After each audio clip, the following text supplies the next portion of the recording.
la reconstruction et la stabilité de cette région.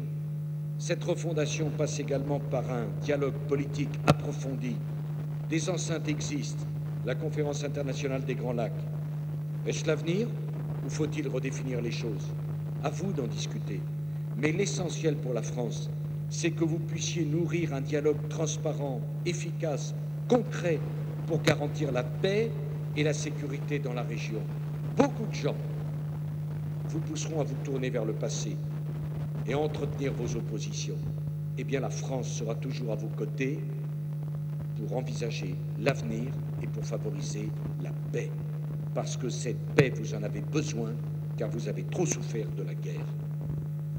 Le Congo, bien sûr, et j'en terminerai par là, doit marcher sur ses deux jambes. Il y a celle qui vous porte vers l'Est, et donc vers l'océan Indien, et puis celle qui vous amène vers l'Ouest, et donc vers l'océan Atlantique. Votre famille naturelle va de l'Angola au Tchad, du Cameroun au Gabon, mais elle s'organise encore en nombreuses communautés.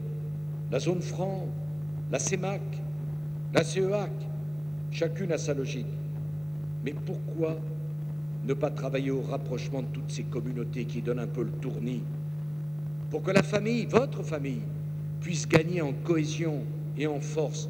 Là aussi, je souhaite que nous puissions en débattre. Mais on a l'impression qu'on multiplie les structures, nous les premiers, pour être sûr qu'aucune ne remplisse la mission qui est la sienne. Et de ce point de vue, on est réussi raisonnablement. Voilà, mesdames et messieurs, les quelques suggestions que je tenais à partager avec vous. Ce n'est pas à la France, bien sûr, de décider à la place des pays de la région. Mais la France a une responsabilité, aider les pays de la région. Mes chers amis, si je vous ai parlé avec le cœur, c'est que quelque chose de très fort m'y a poussé. Quelque chose de particulier qui crée entre nous des liens uniques. Vous êtes le premier pays francophone du monde.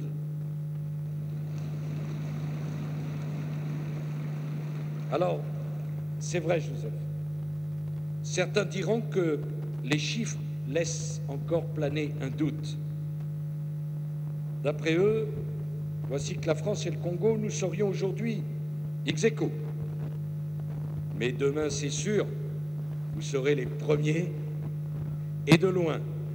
Cette langue française, notre langue commune, est le socle inaltérable de notre amitié et de nos relations singulières.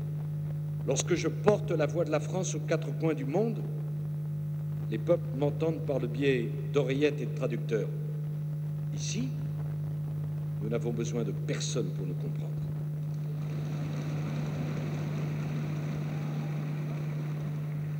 Je souhaite que vous preniez toute votre place dans la grande famille de la francophonie. Je le dis vivement 2012, lorsque la grande famille de la francophonie tiendra enfin son sommet ici, à Kinshasa. Quelle victoire cela représentera pour votre pays. Sachez que je suis déterminé à soutenir l'usage du français au Congo. Une enveloppe de 5 millions d'euros va être dégagée dès maintenant pour développer le réseau des 16 alliances françaises présentes sur l'ensemble du territoire congolais. Alors, comment imaginer conclure mon propos sans évoquer en amateur averti que je suis la belle victoire de votre équipe nationale de football.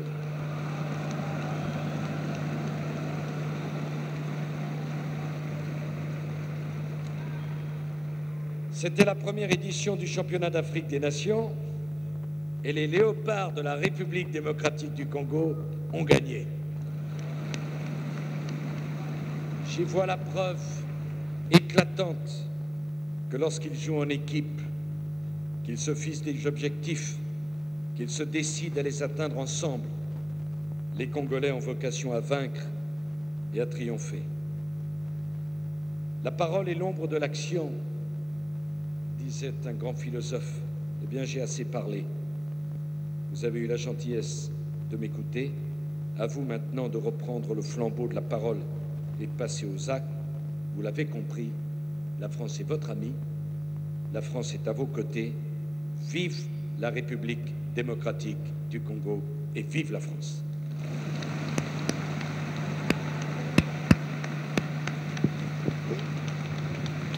Voilà l'imposant discours du président français.